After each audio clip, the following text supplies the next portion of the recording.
नमस्कार. आता उन्हाळा आलेला आहे आणि म्हणून आपण आपल्या आहारामध्ये काही बदल केले पाहिजेत आणि मी पण काही बदल केलेले आहेत. त्यामुळे मला असं वाटलं की तुमच्यामध्येही हा अवेअरनेस वाढावा, यासाठी मी काय काय बदल केले ते तुमच्यासोबत आज शेअर करणार आहे. तर सगळ्यात पहिली गोष्ट लक्षात घ्या, पाण्याचं प्रमाण वाढवा. कारण शरीरात जेव्हा खूप उष्णता साठते तेव्हा आपण पाण्यानेच ती उष्णता हळूहळू कमी करू शकतो. अनेक जणांना ऍसिडिटीचे त्रास होत असतात, स्किन डिसीज किंवा पोट सतत जड राहणं किंवा ऍसिड वर येतंय, पोट भरलेलं आहे असं वाटणं किंवा काही जणांना तर भूकच लागत नाही. तर या सगळ्या गोष्टींच्या मागे आपली आहार पद्धत आणि आपली लाईफस्टाईल काय आहे, या दोनच गोष्टी आहेत. दुसरी महत्वाची गोष्ट अशी की आपण उन्हाळ्यामध्ये पोटाला थंड वाटावं म्हणून आईस्क्रीम किंवा कोल्ड्रिंक्स घेतो. आईस्क्रीम आणि कोल्ड्रिंक्समुळे काय होतं माहितीये का, ते थंड आहेत पण ते थंड फक्त आपल्या घशाला आणि पोटाला लागतात.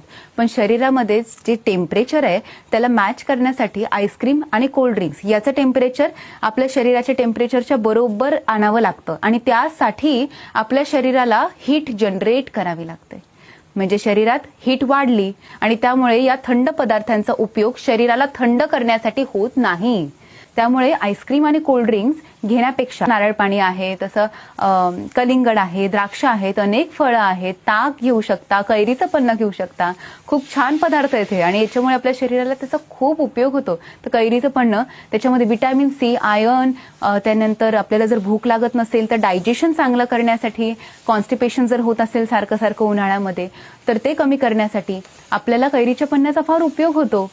आणि तशाच पदार्थांमुळे आपल्या शरीरामध्ये पौष्टिकत्व सुद्धा चांगलं टिकून राहतं आणि पाण्याचं प्रमाणही वाढतं. तर किती चांगले ऑप्शन्स आहेत आपल्याकडे ऑलरेडी, हे सर्वांनी लक्षात घ्या. विंटर सीझनमध्ये आपल्या शरीरामध्ये खूप कफ साठतो आणि मग उन्हाळ्यामध्ये हाच कफ वितळायला सुरुवात होत असते. आणि हा कफ जेव्हा शरीरामध्ये खरा साठलेला असतो त्यानंतर सीझन चेंज झाला म्हणजे उन्हाळा सुरू झाला की शरीरामध्ये जठरग्नी मंदावतो, कारण कफ साठलेला आहे. बघा, कफ आणि जठरग्नी, कफ आणि अग्नी दोन्ही वेगवेगळे आहेत, दोन्ही विरुद्ध आहेत. मग कफ साठल्यामुळे जठरग्नी मंदावतो आणि त्यामुळे आपल्याला भूक कमी लागते.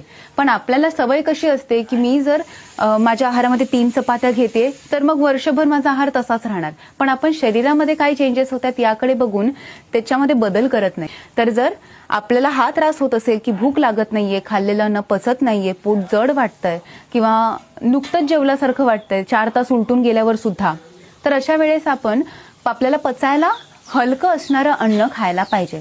म्हणजे आपण आपल्या जेवणामध्ये जास्तीत जास्त सॅलड्स घेतले आणि मग बाकी चपाती किंवा भाकरी, भाजी हे थोडंसं कमी घेतलं तर चालेल. म्हणजे पोट पण भरलं, शरीरामध्ये थंड पदार्थ, काकडीसारखा पदार्थ सुद्धा गेला, त्यामुळे शरीरातली हीट सुद्धा कमी झाली आणि पचायलाही ते जड जाणार नाही. आणि नेहमी शरीराला हलकं जाईल असं अन्न खाल्लं पाहिजे.